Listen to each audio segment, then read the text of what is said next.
Now we're preparing next year and we're very hopeful. And we put all our energy into the event in April next year, and we really want to have a live event. And this is what we're preparing. We're getting the support of many manufacturers and producers. We are being supported by startups. Why do we think that the BUS2BUS is a special event?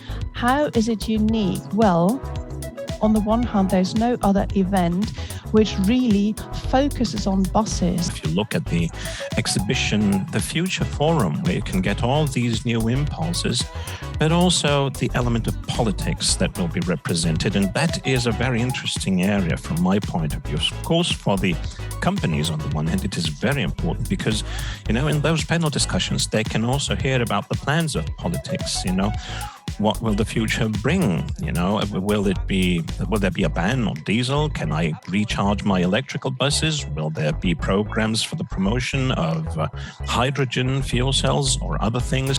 So it is really the combination of all of these different facets that really makes the whole thing so interesting. And that's why I'm looking forward to meeting everyone in April again. The Future Forum, of course, also talks about these topics. We're not only looking at the next 4 or 5 years, that is the next term of office. No, we're looking beyond that, far beyond that. And we're trying to also anticipate and to understand what the industry needs to prepare for even today. And we're talking about the different parties involved and the different levers that can be used. The question is, does the bus have a potential? And what is the bus's potential for the future? We would clearly say yes, buses do have a potential for the future because buses are sustainable, as was mentioned already, because it provides mobility for several people. Buses are very adaptable and flexible in terms of size and distances.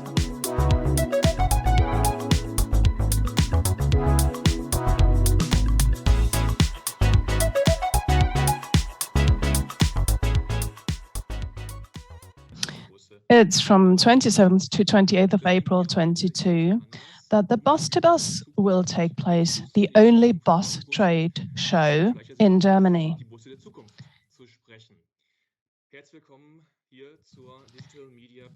And we seize this opportunity today so as to talk about the future of buses and with buses, and possibly also talk about the buses of the future. A very warm welcome to our digital media preview of the BUS2BUS. Kottenstede is my name, and I'm the press spokesman of the Messe Berlin, and I would like to extend a very warm welcome to you. Possibly I don't even have to mention that digital events might not be as beautiful as live events. But still, we've got an excellent hour in front of us, ahead of us, and this is thanks to our very renowned guests. I would like to briefly introduce them to you. You can see them in the picture on the screen. And then I'm going to talk about what we're going to do today at the panel discussion.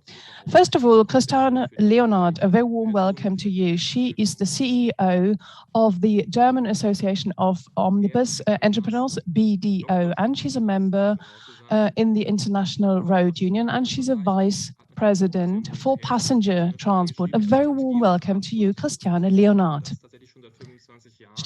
Carsten, Dr. Stefan Carsten, to be precise. He comes from another area and discipline, and he is an expert in mobility. He's a futurologist and has been a futurologist for 25 years. He's looking into the triad of future, city, and mobility, is what he says. He's got many functions. I would like to choose one. You can read up his CV on the website if you want to. He's also an advisor for the Ministry of Transport for modernizing local public transport. And the BDO is a partner of the BUS2BUS. And now I would like to mention that Stefan Carsten is also linked to the BUS2BUS. He is the one who is the curator of our Future Forum, and I'm sure he's going to talk about it in a little while. A very warm welcome to you, Stefan. Good morning. Hello. The third person on the panel, Laura Abbate, a very warm welcome to you.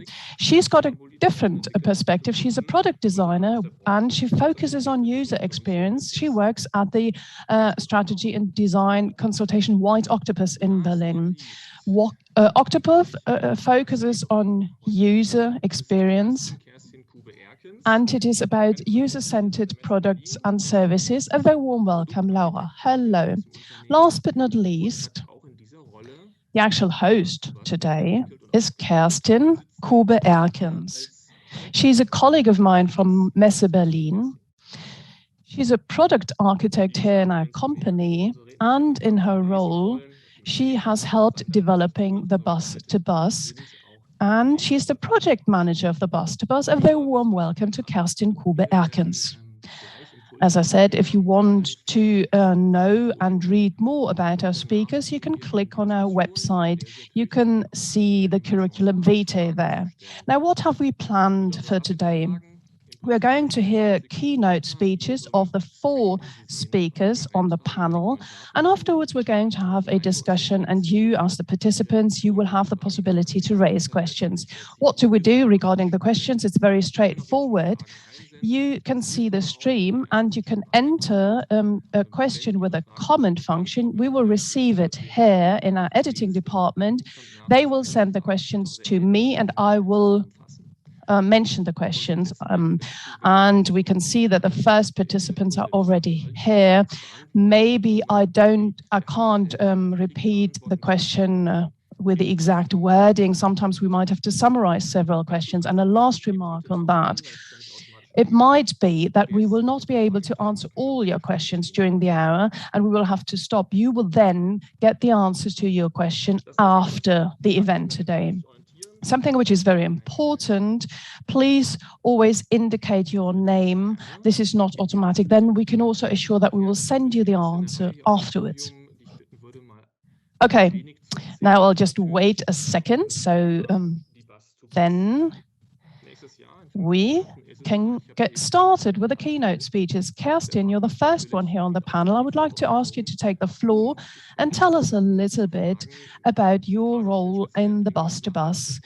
In 5 months' time, we will have the BUS2BUS at the end of April, and one might be wondering, what are you doing in terms of preparation?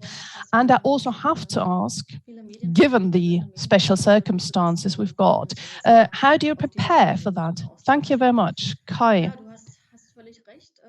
Good morning to everybody, and I'm very pleased that there are so many media representatives here, and we're very pleased and looking forward to the discussion and to have an exchange.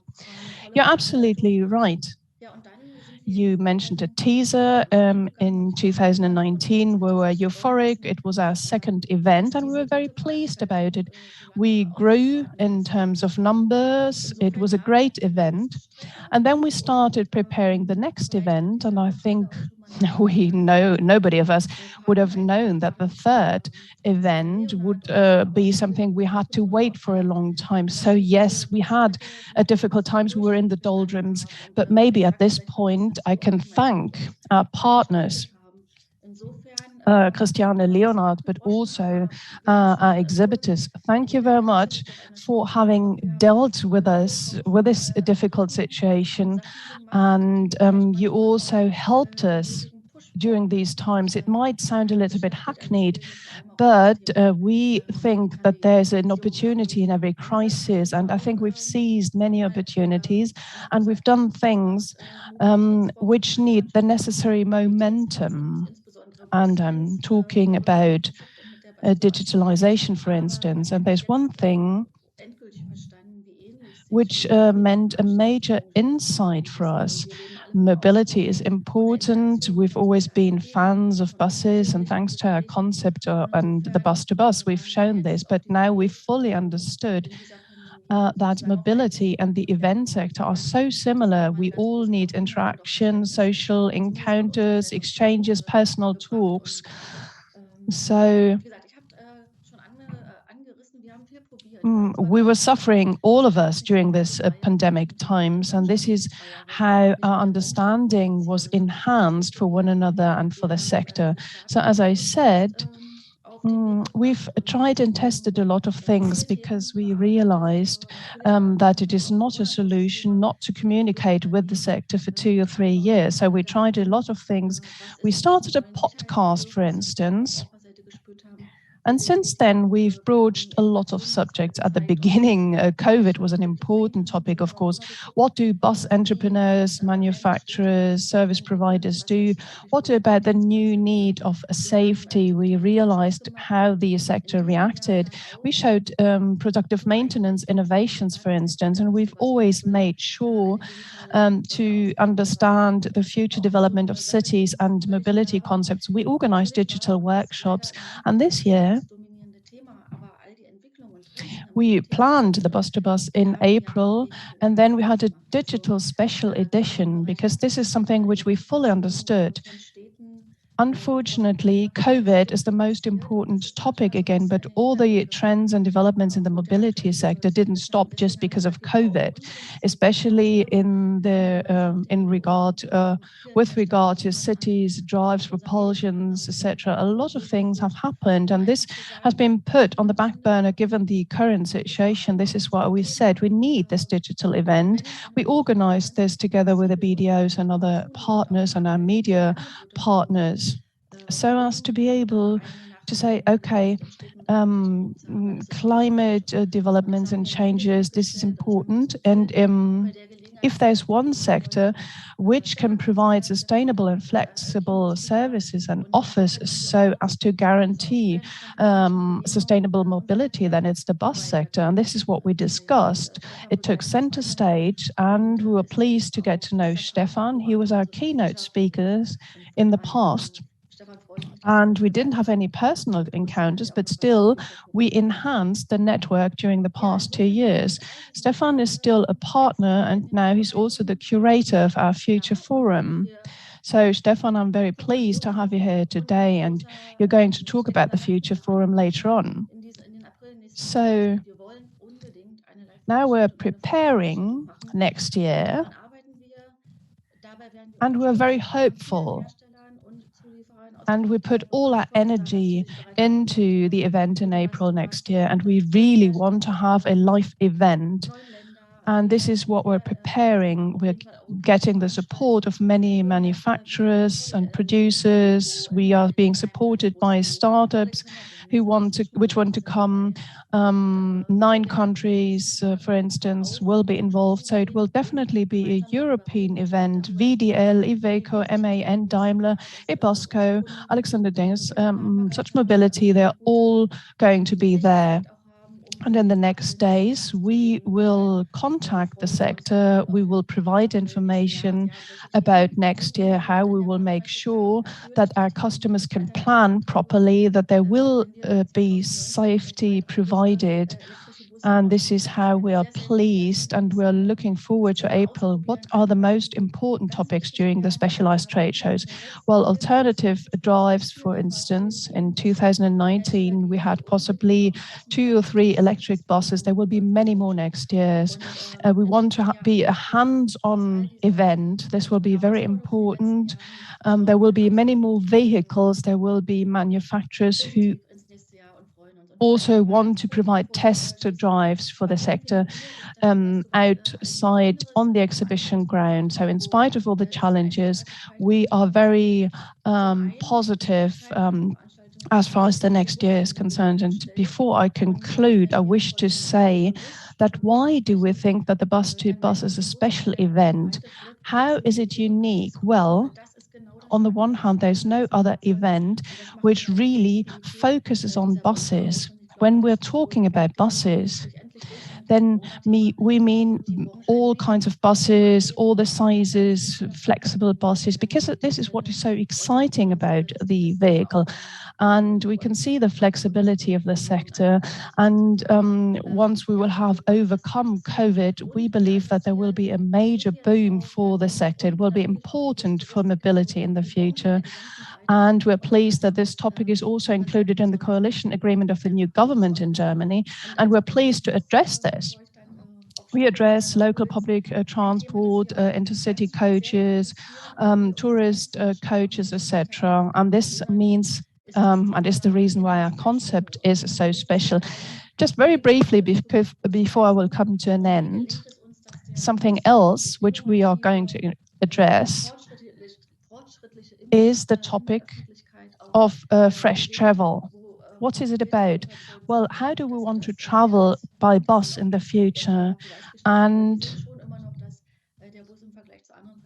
how can we maintain the future image of buses?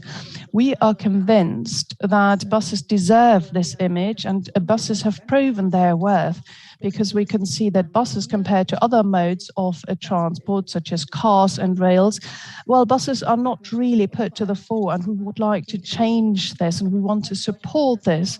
And we also want to highlight buses as modes of transport for tourists. There will be cooperations, partnerships, digitalization will be important. So I'm pleased to have Laura with us today, because she will talk about the customer's perspective. She's going to talk about the target groups of the future and more what are the impetus we can give in the coming years. Thank you very much, Kerstin. People taking notes have already filled 3 pages, I suppose. Regarding April 2022 and the BUS2BUS, what are you looking forward to most personally? I think what we're all longing for are personal encounters. That is to look into somebody's eyes, to see how manufacturers and customers talk to one another, to also have get-togethers and have a good time together. This is what I'm looking forward to. I can fully understand this. Christiane, on to you, the second panelist today. The perspective of the BDO on the BUS2BUS. You are the event partners of the BUS2BUS, and you organized the BDO Congress during the trade show. In the past, you had renowned speakers. What may we look forward to in the next year? What are the highlights going to be?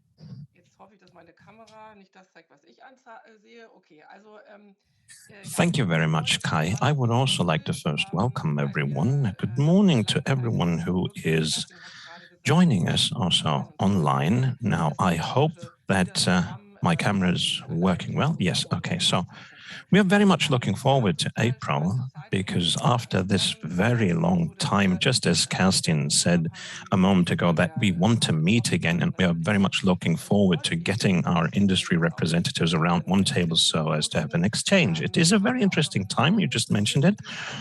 It's not just the corona pandemic that actually hit us very hard, and that also forced us to enter onto new avenues. We had to really reinvent ourselves time and again, and we also have a new federal government that will be set up throughout the next few days. The Chancellor took her goodbye yesterday. Ministries have been reshaped over the past few days, and we also heard about who the Undersecretaries of State will probably be. So that is, of course, very interesting for the political sphere, especially against the backdrop that we have our BDO Congress also as part of the BUS2BUS trade fair. So that is a very important point. And it's also part of a triad, if you will. You know, if you look at the exhibition, the Future Forum, where you can get all these new impulses, but also the element of politics that will be represented. And that is a very interesting area from my point of view. Of course, for the companies on the one hand, it is very important because, you know, in those panel discussions, they can also hear about the plans of politics, you know. What will the future bring? You know, will there be a ban on diesel? Can I recharge my electrical buses? Will there be programs for the promotion of hydrogen fuel cells or other things? So that is also a kind of knowledge transfer that will happen from politics to the companies. And that will also have a real life impact on the operations, but also can be of benefit. But we also, of course, want to hear from politics, perhaps not on the panel discussions, but perhaps in the talks afterwards, you know, they might also be able to say, okay, that was great, because we also learned a lot from the panelists, you know, who speak on behalf of the industry and the companies about possible problems, perhaps, you know, or, you know, the situations where we can't just switch over things overnight, or where alternative drivetrain technologies can be used meaningfully. And we are always getting the feedback that it's also interesting for politicians and for politics to actually sit down with us and to discuss the future and to perhaps jointly take a first step towards that future. So it is really the combination of all of these different facets that really makes the whole thing so interesting. And that's why I'm looking forward to meeting everyone in April again, so that we can actually look at these subjects. So thank you so much for now. Christiane, thank you as well. And just a brief follow-up question to you. We know the new government is being set up, as you said, and we're also hearing about the undersecretaries of state as well. Now, looking into the future for 4 years, what will have had to have happened, when you think of those days? What do you think will give you a good night's sleep in 4 years' time? Well, I hope that things are not being done based on ideology and everything needs to be actually implementable, and e-mobility is an overarching subject. It's for the whole range of mobility providers. No stone will be left unturned. And there are different approaches as to how to actually achieve that transition. Now, first of all, one thing is clear, I think, and people in politics have understood that, and we also get that feedback, and it's also reflected in the coalition agreement, and that is that the bus will have to play a significant role. Without buses, a transition in the transport sector will not be possible. So we really stand a good chance to be heard with our voice, and that is also why our event is so important next year, the BUS2BUS, so that we can really showcase the potential of buses and coaches. And that, on the one hand, of course, is true for the environmental sector, in order to achieve our CO2 emission goals, but it's also about digitization and being part of a larger data network. So people know about these aspects, which is good. But based on the former term of office or the past term of office, we hope that the new government will perhaps embark on new roads, but sometimes they used to, follow some ideological ideas. There might have been a ministry that banked on hydrogen drivetrains, others on electrical drivetrains. So there are different groups and discussion rounds, and depending on which one you're attending, one of the different solutions is being proposed rather more markedly. So there is a bit of confusion. There is no real uniform approach and strategy. But what is important from our point of view is that people are open-minded, that people don't, just agree on one technical solution too early on, because no one can, look into a crystal ball and predict the future. So many things are happening, and there are so many technological developments happening that an assumption you might be making today could turn out to look very differently half a year from now, a year from now. That is why an open-mindedness about future technologies is so important. And that is a real opportunity for the BUS2BUS as well, because at the moment, no one really knows what we're headed for, I know that the companies would like to know what they will have to, use in the future. Can they go on using the diesel buses? Will they have to have electrical buses? But at this point in time, we have to point out that those who promise simple solutions right now, I think, can't really do that with a good conscience. And that is new, because the companies really have to look into things rather more greater detail. In the past, people were just able to buy their diesel buses, but, you couldn't really do anything wrong, even in environmental respects. But now it's different. You really have to look at the possible direction of future policies. And for that, the Congress and the BUS2BUS is absolutely necessary, because those who do not look into these topics will probably run into problems, and they also have problems with operations in the future.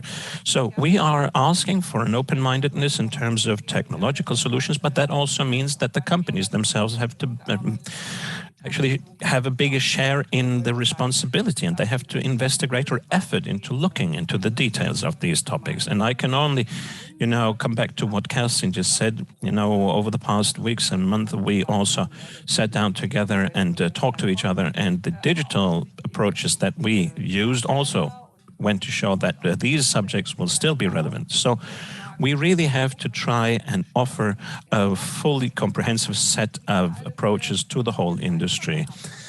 So we hope that the representatives of the bus tour operators, but also the manufacturers and the software manufacturers approach us to ask us how they could support us and what they can offer us in digital terms so as to make things easier.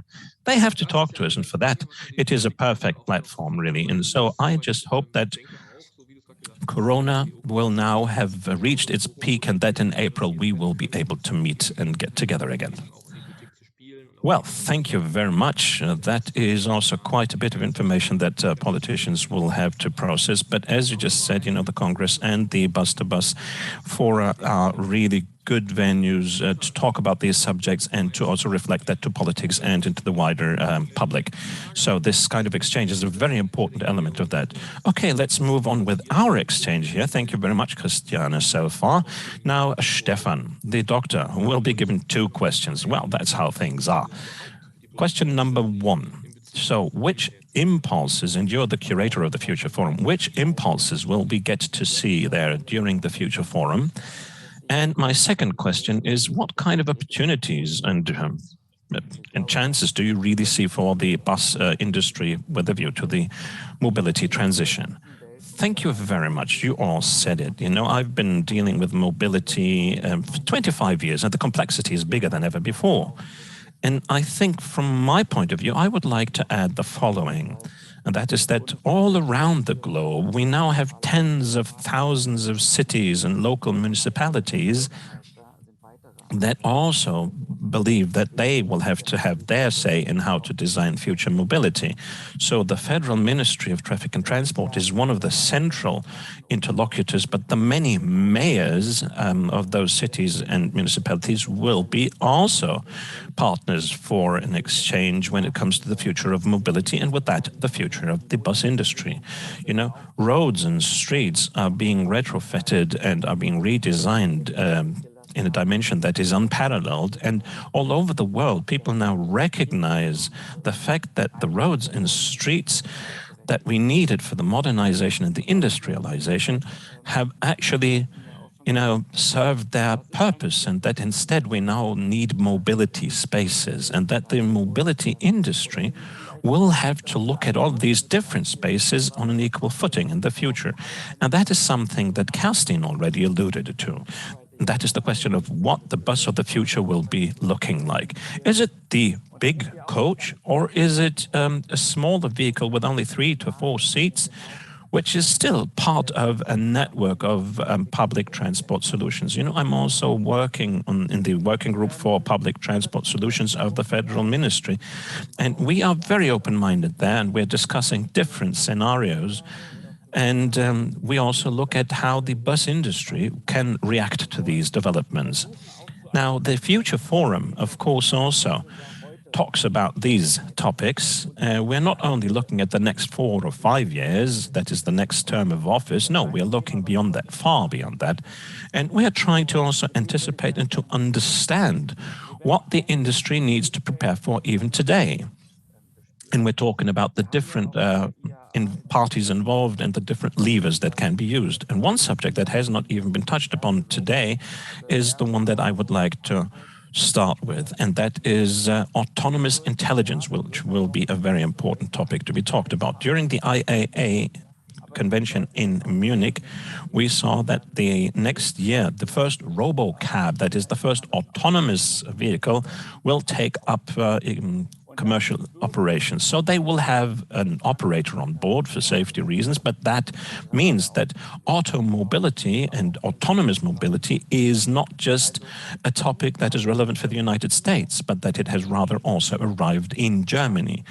And that, I think, opens up new opportunities, especially for the bus industry, but also for local public transport and private industry players. So how can a traffic and transport system be organized that would not have drivers any longer? So, wage costs will play a role when, the working time regulations no longer play a role, or collective bargaining agreements, and you have a bus that can operate 24/7 in cities or in rural areas as well. Now, what does that mean for our private mobility? What does that mean for industries like that of logistics? I think these are very significant questions that we will have to look into as of right now, because everyone else is looking into them. And the bus and the coach will see a further development based on these premises and presumptions. But, you know, not just technology, but also the organization of the system and the parties involved. Who in the future will be a provider of local public transport? Who is a private supplier or, service provider? And how will these mix? The second topic that we will have to talk about, and Christiane already mentioned that, are new drivetrain technologies. So the question of battery or fuel cells or synthetic fuels, that I think from the point of view of science has been clarified, but the answer, of course, is not an easy one at all, and it doesn't appear to be so clear.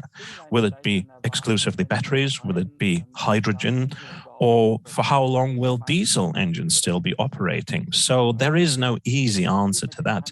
And there, again, the cities might actually tip the scales when it comes to the question whether diesel engines might still be operated. You know, in my area where I live, for example, we've got comprehensive restrictions. So what's happening to gas stations, to, the maintenance hubs? And these are new questions that with the new drivetrain technologies will gain new relevance. The vehicles will have a different capacity because of technological developments. And that might even lead to the demise of some of the manufacturers. But it's not just the technological and regulatory questions. We will also focus on new ways of traveling and new business models. And we will also ask ourselves as to what that means for the landscape of different drivetrain technologies. What does it mean to have buses being run on batteries or hydrogen? What does that mean for traveling itself? How long will it take? Where will there be, highway stops where you can take a break? And with what will the customers, the guests, be then offered when the ranges of vehicles might be somewhat shorter than we are used from the past? And last but not least, and I think Kerstin talked about that during her little presentation, fresh travel. That is the question. Who are the young, new members of the target groups that also under the conditions of climate change, but also under the conditions of new customer requirements will travel in the future, and how will they travel in the future?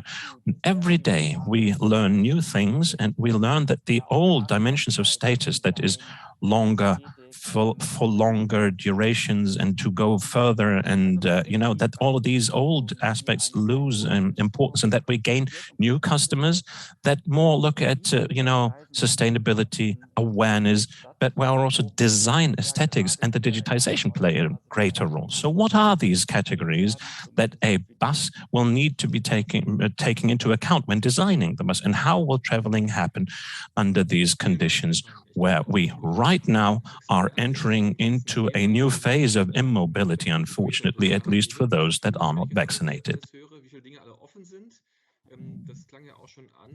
Thank you very much, Stefan. I have to admit I'm not an expert regarding this topic. I'm a well-informed citizen. I'm getting a little bit dizzy if I hear how many things are still open. And you mentioned it. This is a challenge because standards have been lost. Implicit, explicit standards have been lost. We need to develop new ones. I'd be interested in the following. What is the driving force? Technical thing, society? Because you mentioned that all dimensions need to be taken into account. Well, there are so many different perspectives. I think the truth of the past 50 to 60 years are obsolete. We have to deal with new realities and truths which are wanted in political terms, coming from the customer perspective. This is about new spatial requirements as well.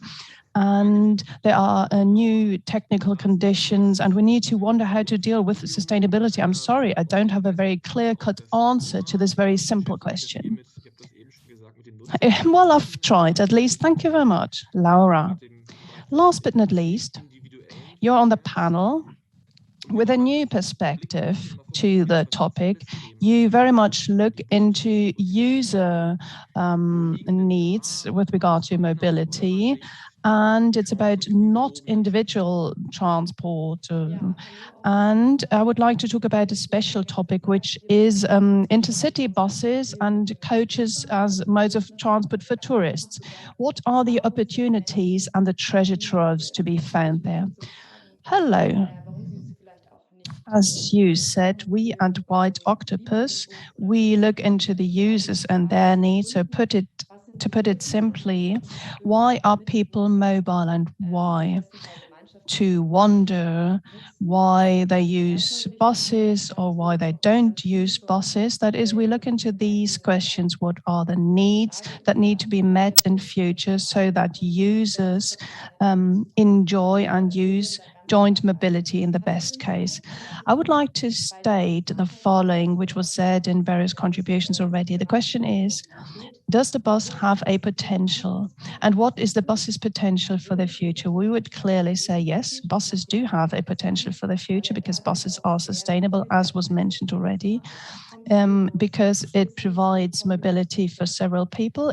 Buses are very adaptable and flexible in terms of size and distances, and thus it becomes interesting because you can use it for pupils in primary schools and elsewhere. You can use it in the rural areas. You can transport not only passengers but goods as well, and we can see that the buses can play several roles, which is very exciting for the future. And buses are spontaneous.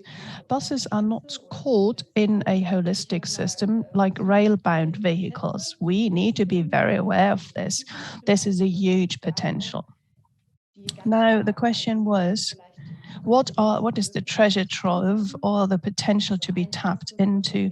I tried to have 3 treasures for you for the future.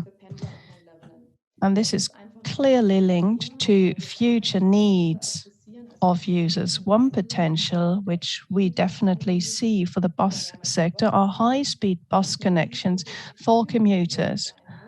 And this is a very interesting topic because like this, we can address a target group, which are the commuters, people who have to commute every day or several times a week.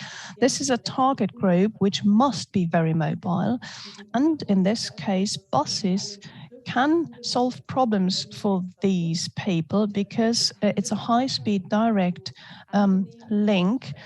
Customers know that buses are reliable. There's this Google bus. I don't know if you're all familiar with that. Google has established an own bus in the Silicon Valley so as to transport them as fast, as quickly, as efficiently as possible to their workplaces. There was a controversial discussion about it because you have to say this speed bus is like an exclusive option of local public transport, but it is definitely a potential which exists where buses are better than commuter trains or other local public transport modes because it meets requirements of the customers much better. And everybody knows that in the morning to get to work, this is quite stressful. You don't know what expects you. You go to the commuter train, there's stress, trains are not coming. If we manage to create a bus experience where users know, okay, I will hop on the bus in the morning. I even know the people sitting next to me on the bus. Maybe a community is being created. I know it's reliable. I know I can get to work quickly. This is a huge added value which we can create thanks to buses. And we can see that cities are getting bigger and bigger. So there are more people living in the suburbs and they want to live further outside of the city. So buses have a huge potential to bridge the gap. To connect the suburbs with the city center. This is one potential which we see. We thus create less traffic and more mobility for the people. This is very important. So thanks to these buses, we can cushion off the peaks and traffic jams and people can get to their destination faster. This is one potential. There's another potential which we see. And I think this was mentioned by Kerstin at the beginning. This is travel. traveling as a tourist by bus. And the topic, what is the image of buses? What is the image of buses in society? We believe that if you focus on premium bus travels, premium, I mean really premium, then we can access a target group which is not interested in buses today. First class, train customers or people going business class with aircraft, they expect an experience thanks to various services. If we manage to get this feeling into buses, well, it would be great. This could mean that we change spatial experience to have more comfort when traveling. Or maybe there will be an extra service person taking care of me. If we create this experience in the bus area,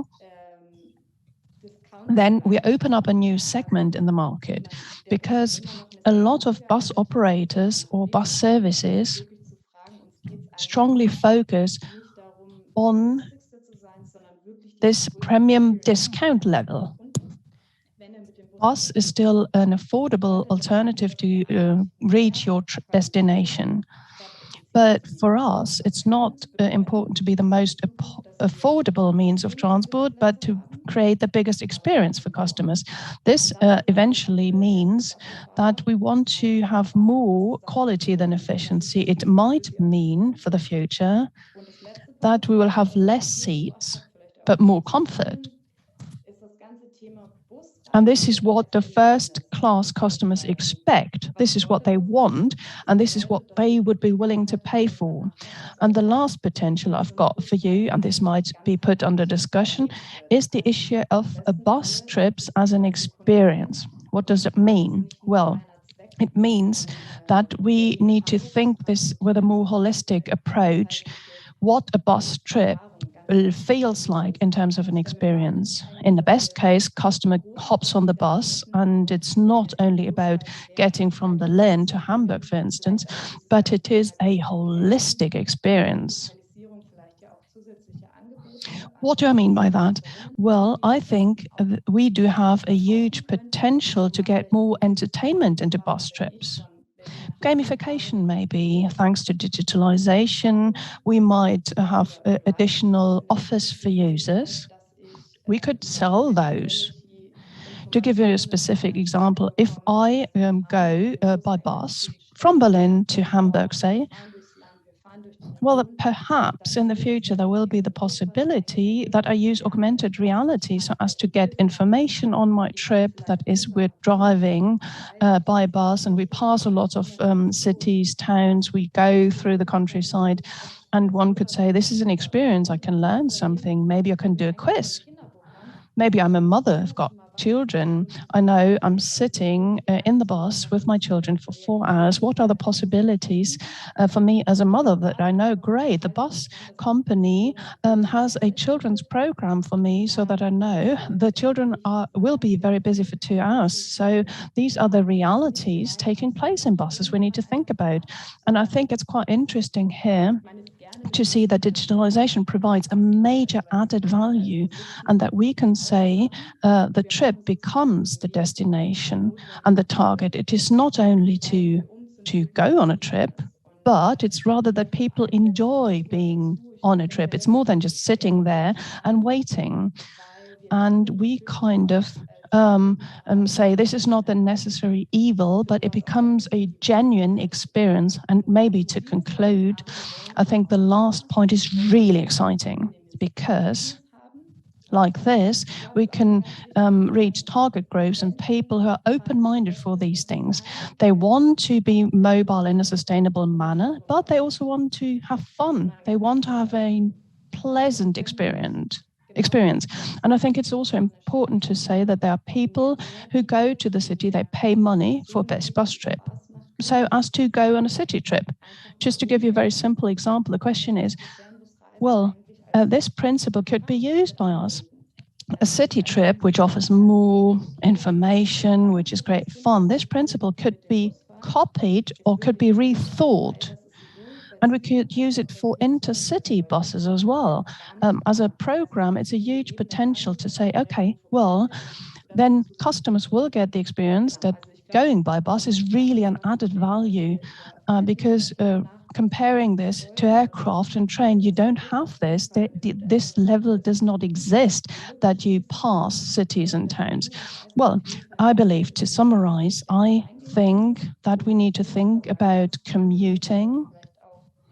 Buses are definitely a good alternative for commuters to bridge gaps. Premium trips is another segment where we could be more active, so as to reach new or other users, and I think we should ponder about this. Going by bus is not just a transport mobility, but it's experience mobility. And this would mean a completely different image for bus trips. Well, that's it.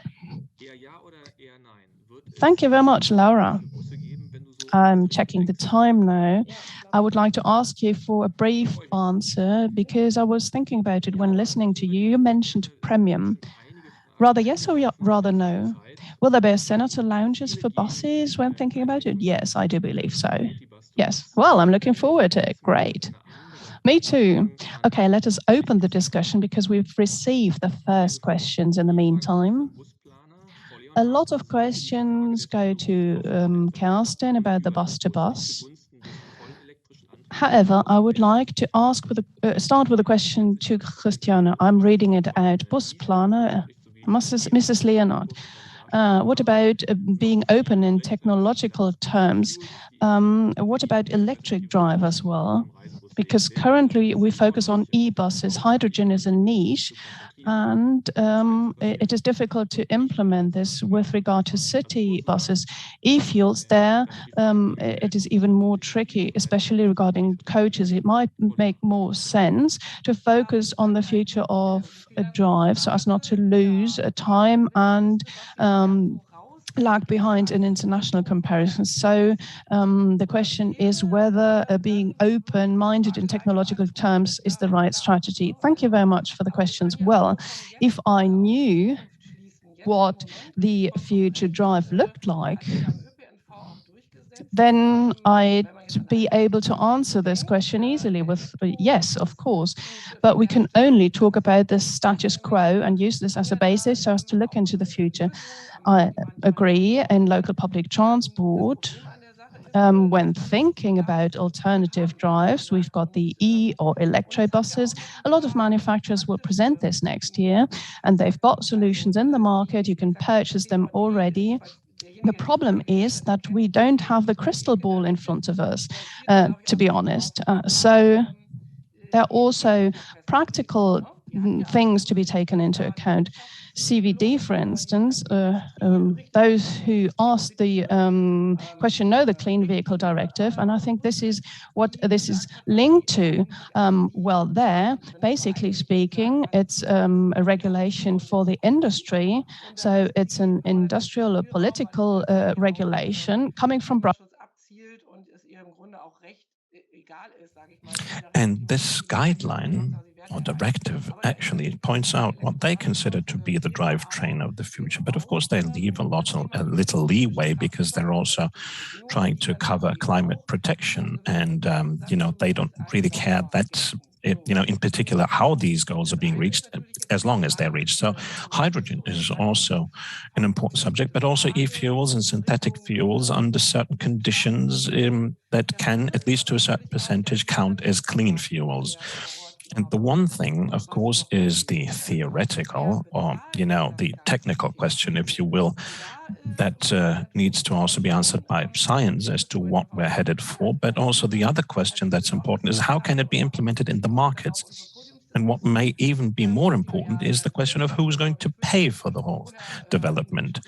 And there, I think we have to actually also be honest and say that this has not yet been clarified. That's the interesting point. And I'm also looking forward to our panel discussions because of that we will have in April.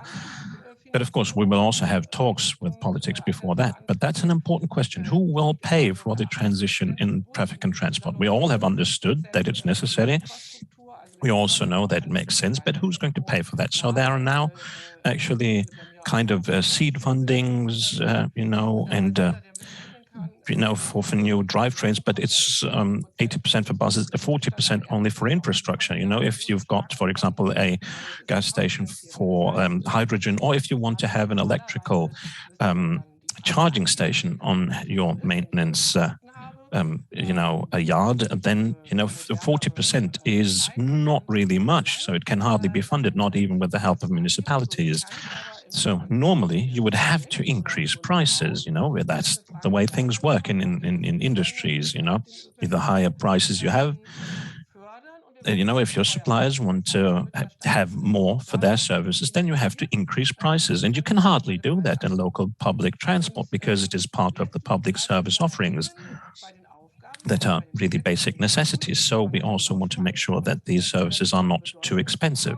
That's why there is government support, and that's also why there is a limit on how far we can increase prices.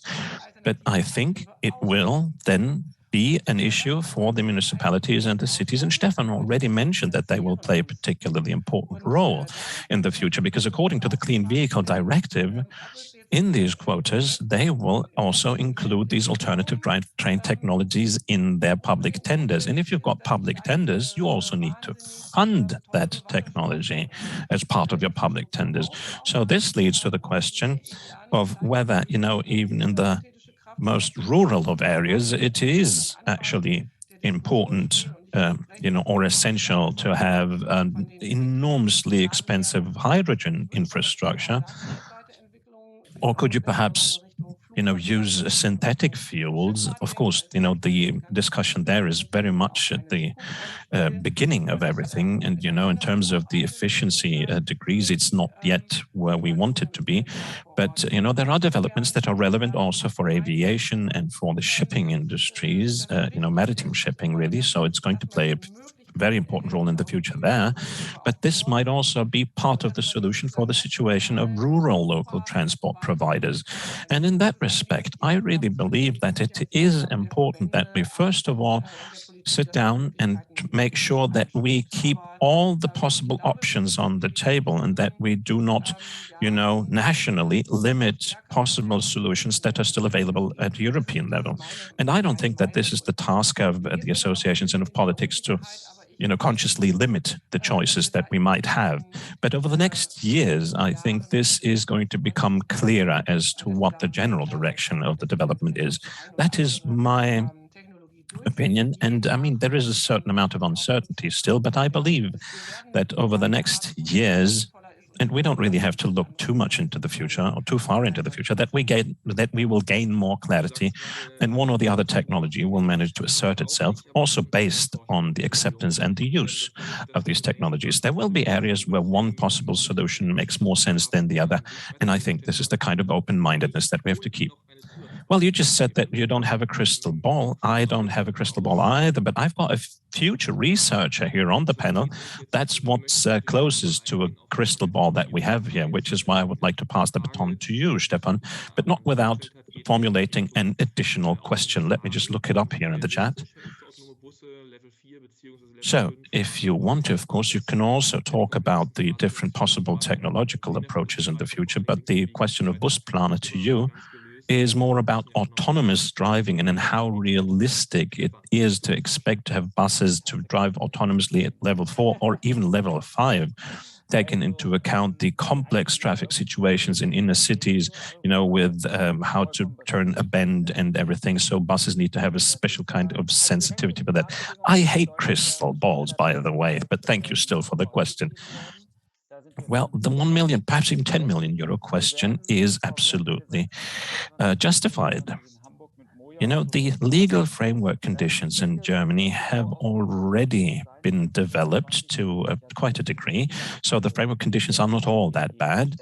And we just heard that, 2024, 2025, we will have Moja starting services and operations in Hamburg. And I think that's about the time. That is 2024, 25, where we'll see many different players that take up operations in cities, perhaps even more so in rural areas, using autonomous concepts. Well, level 4, level 5, that is unfortunately still a significant difference there. Level 4, there you'd still have a student, perhaps sitting next to the steering wheel, also for legal reasons, which also means that you can't really lever all the advantages of autonomous driving.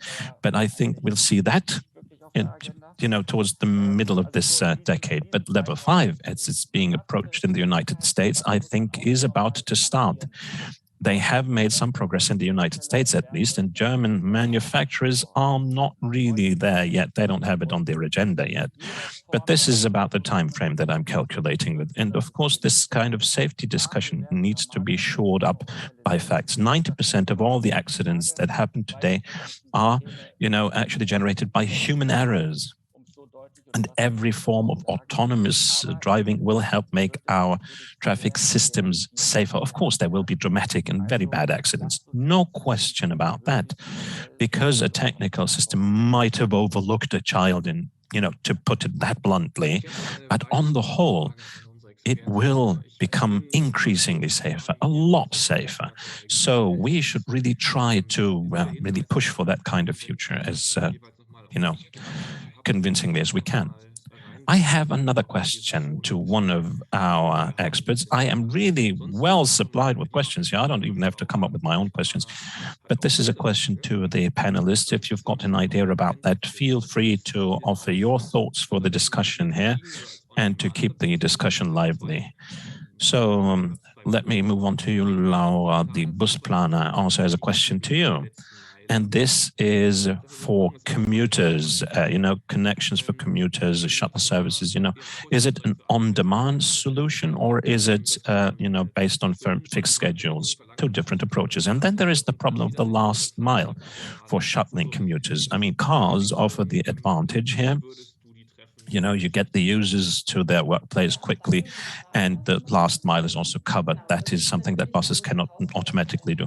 But if you've got on-demand services, you need more vehicles, more staff. So how would you weigh these different elements? Well, thank you very much for the question, first of all. That, of course, is the major challenge for supplying services for commuters. We, of course, want to try and get the smallest common denominator for all the different needs and then start offering the most efficient transport solution. And I think there are concepts like these already. Google, they've got a comparable concept. And I know from a personal acquaintance of mine who is working for Volvo in Göteborg. And there in Göteborg, they've got, for example, different, kind of like bus stops where they pick up their employees in the city and then take them to the plant. And that's a problem that's hard to solve, of course, especially because of the last mile. But I have already said that I think it is important to create more mobility with less traffic, because it is an important stressing factor. If you have to enter into a major city with the car, you never know what to expect. You won't know whether you will be in time for an appointment, for example. So I think in the end, it's going to be a mix, really. Having pickup points where people still have to get to, that is something where you really have to think about what those central points could be, where many people could then use that point for getting onto your service. And then, of course, there is also on-demand services and solutions that you have a smaller kind of service offer, at an interim stage here. But, you might need a bit more staff for that, but it's worth it if we manage to get more cars off the streets in times of rush hours, to just lower the stress on city traffic. And I think that is my answer to your question. I believe that this really represents a major value. And there is a lot of openness for that, for this kind of offer. So it's not really an either or, but, an approach that really takes into account both elements. Yes, and Stefan has a thought to add here. Laura, I really want to subscribe to every single point you made. I think this is the right approach. We have to support mobility in order to avoid traffic. And, mobility and mobility stops or stations, are a very central point here.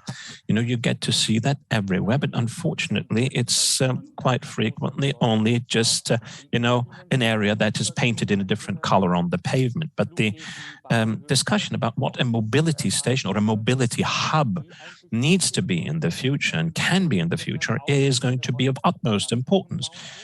Both in the super regional level, you've got the airports and bus terminals and train stations. What will they have to look like? How will they need to be designed, including the idea of senator lounges? But we also need the micro context, the local context. What's the stop that serves the last mile? And that is how we can really manage to do what Laura just said, to allow for mobility in spaces that right now do not really have mobility services on offer. Thank you for raising that point, because this is also part of an infrastructure debate, really, to think about whether the pickup points where people can meet and wait for their services, what do we offer them to get to those pickup points? There are so many different micro mobility services on offer that could be combined, where people are also willing to use them. Here in Berlin, for example, there is an openness to how to, cover that last mile, but it's all about availability.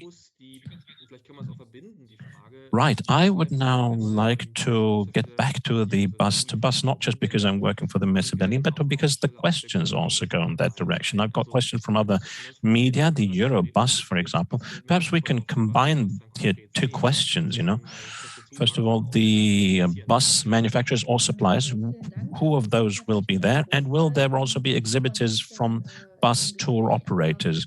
So which of these will be concretely there at the bus-to-bus? Can you communicate about that? Can you tell us who we will be able to meet there?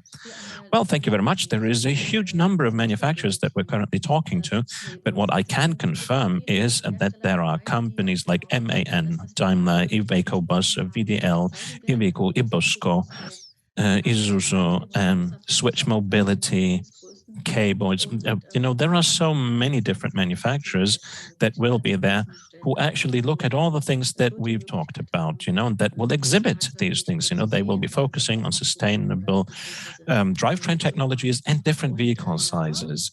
And of course, the overall subject of testing solutions will be very important. So you will get the opportunity not to just see those vehicles, but to really test them, to get on board and ride with these vehicles.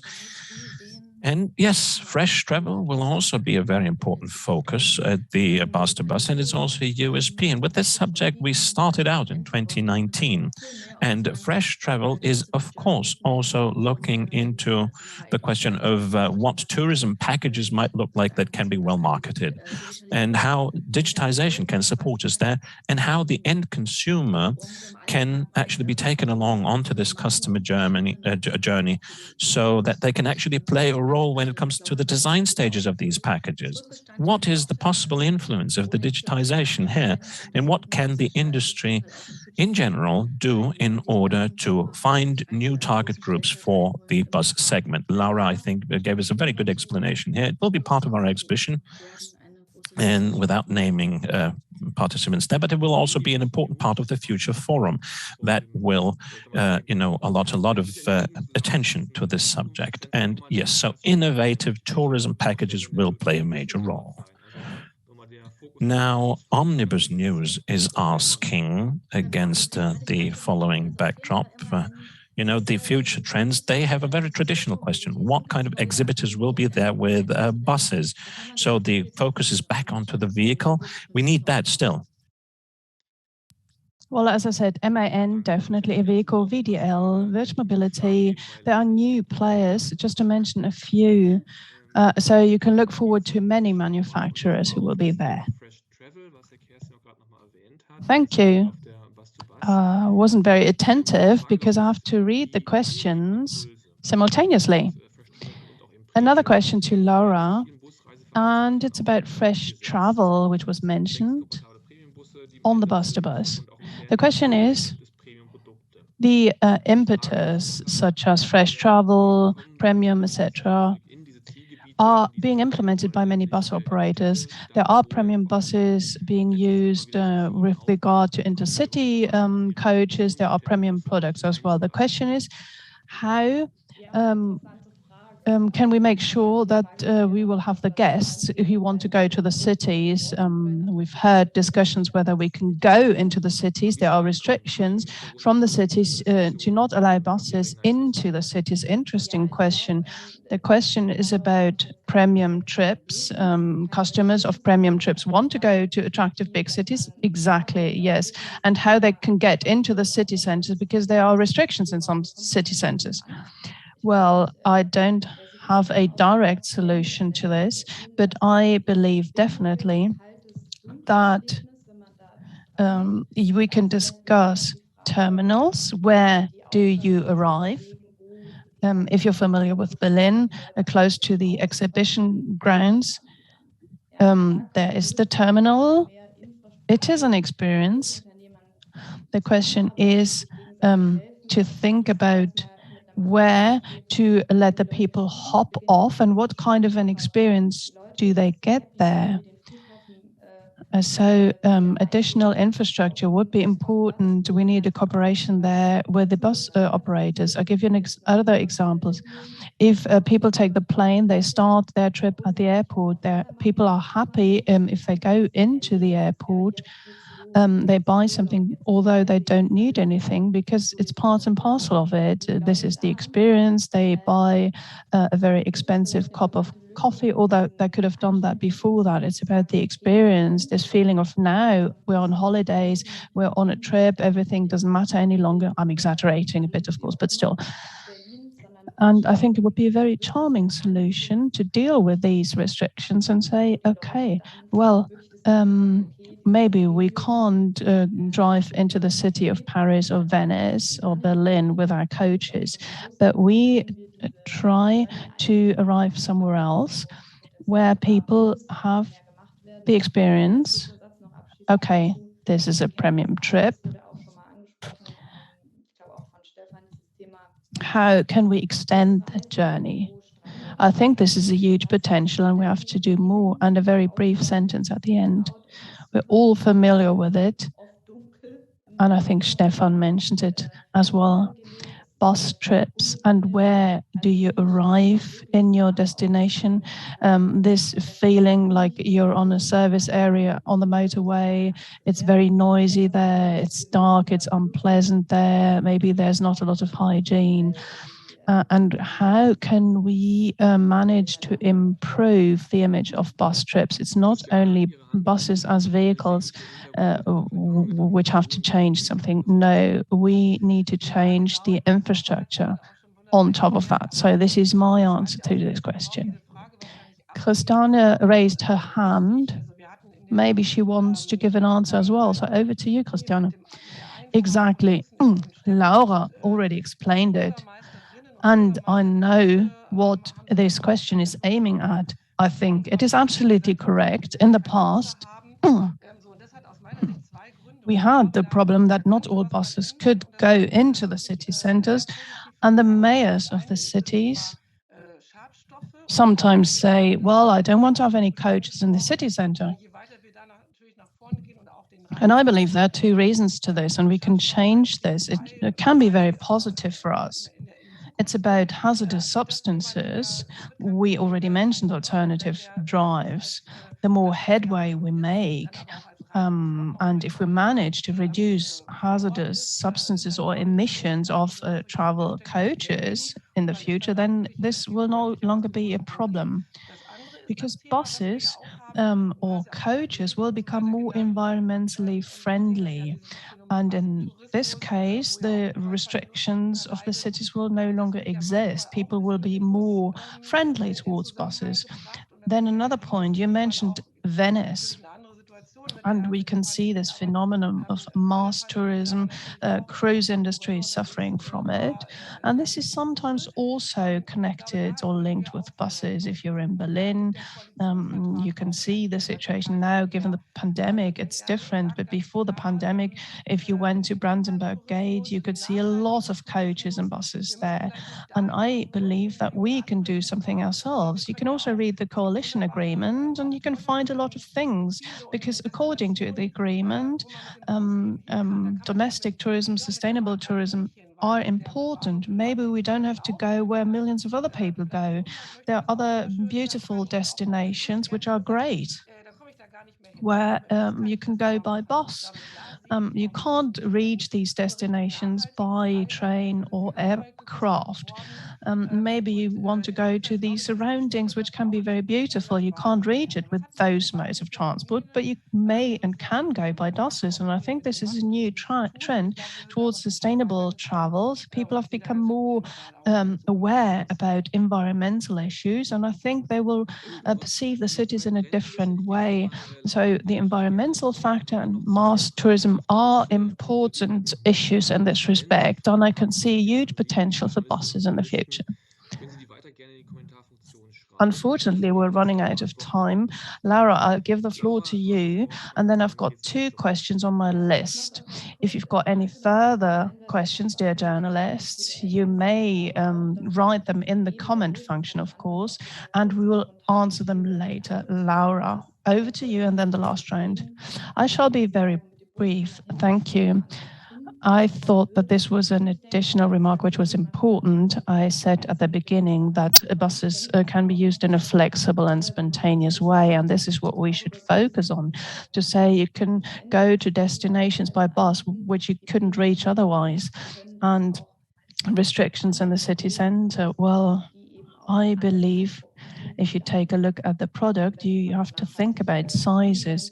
If we want to offer more exclusive trips, well, we could use other buses of other sizes.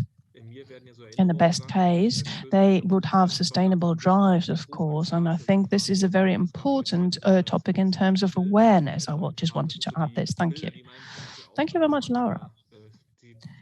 I'm recalling when I was 12 years old, I was in Scotland and I took the bus to go to a castle, and there were wing mirrors, 2 centimeters to the wing mirrors when going through the gate of the castle. This is what I am thinking about when thinking about buses and listening to you. Back to the questions of the journalists.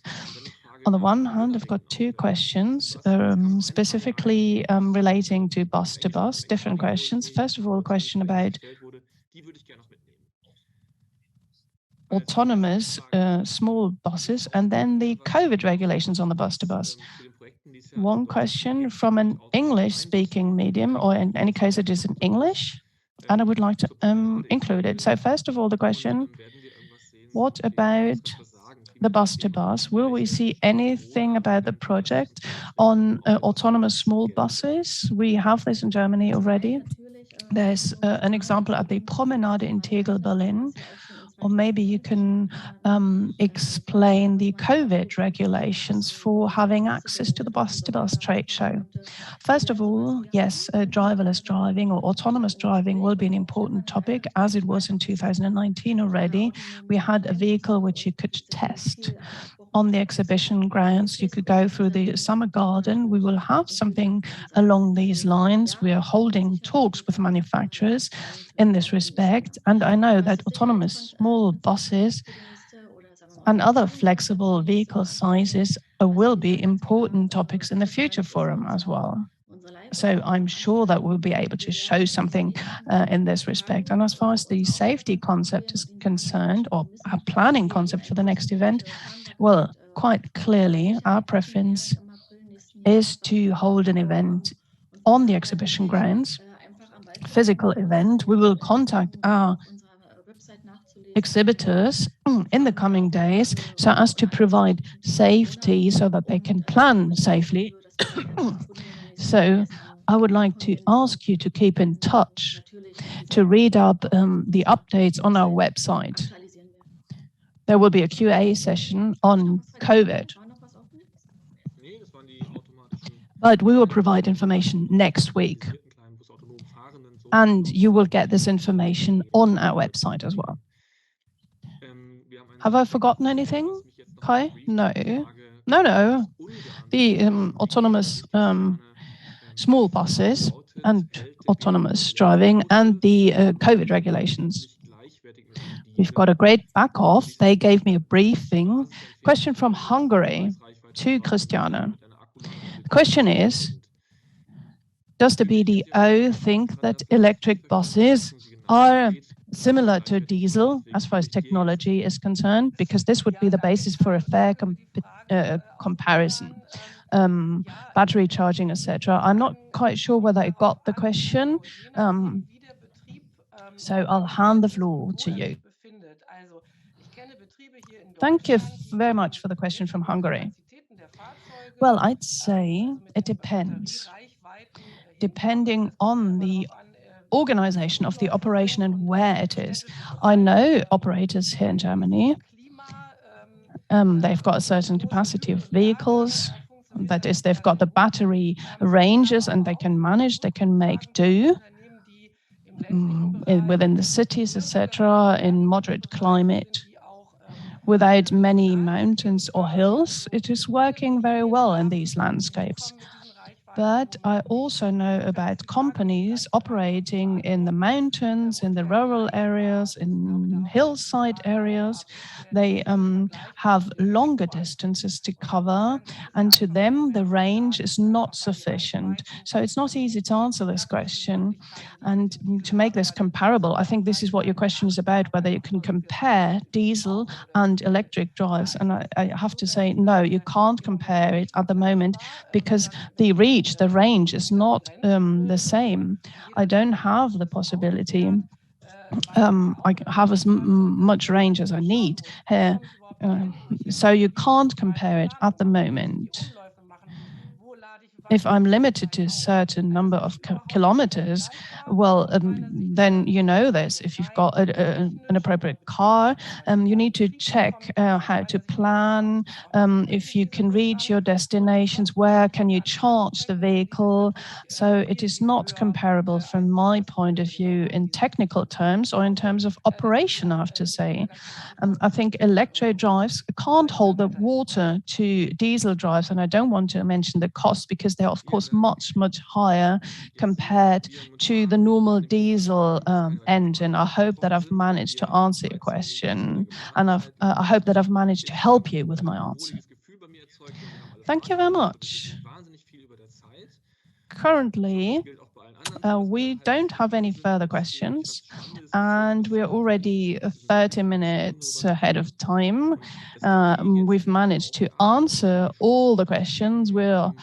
I hope that everybody is happy. I think it was a very interesting discussion. We've got a lot of information, and what remains for me is to have the task to hand the floor to Christiane and Kerstin for the final remarks. I would like to ask with you, Christiane, maybe your final remarks to the media representatives, and then we'll say goodbye. And I would like to say thank you very much, and Christiane, over to you. Yes, thank you very much. I think the discussion today already showed what the BUS2BUS will have to offer and what we can expect from it. And I mean, it was a bit of a smaller version of a BUS2BUS. We had a panel here today. And, that is why I think I don't even need to say so much more here today. I think everyone who was present has now a feeling for what we're planning and the kinds of subjects that we want to talk about. I hope it was fun for you. And I hope we could convey to you the core messages of what we're planning for next year. We're very much looking forward to meeting everyone. And we are very much in the phase of preparing everything, and we're always open for any of your pointers, any of your proposals, of course, also from specialized magazines and press productions. Just give us your proposals as to what to talk about in our panels, who to invite. So this is still the planning phase. Thank you very much indeed for all of your tips and proposals. And with that, all that remains for me to say is that I wish you all the best, everyone who has joined us here online, but also thanks to all the colleagues here who were part of the panel. Thanks for the great preparation for the organization of this online event. Thanks for the questions that we received, and I wish you all the best. And of course, stay healthy. I think that is the most important thing right now. Looking forward to next year. Yes, I would like to actually underwrite that. Just as Christiane said, I had the feeling that was a smaller version of a BUS2BUS really, and that we will have our BUS2BUS next year, and that we managed to convey to you what we were expecting, that you're also looking forward to the event. Just to give you a bit of more information, we will also have a few digital trips through Europe, in Scandinavia, France, for example, and we will also look at what people are discussing in those countries now as a focal point. So just stay with us, and dear press representatives, journalists, it's great to see that so many of you were present here today, and I'm very much looking forward to meeting all of you in person next year. So let's just stay in contact. If you've got any questions or proposals, we are always open, and we always appreciate your proposals. And I'm looking also forward to the 27th and 28th of August next year. And so stay healthy, and all the best to you.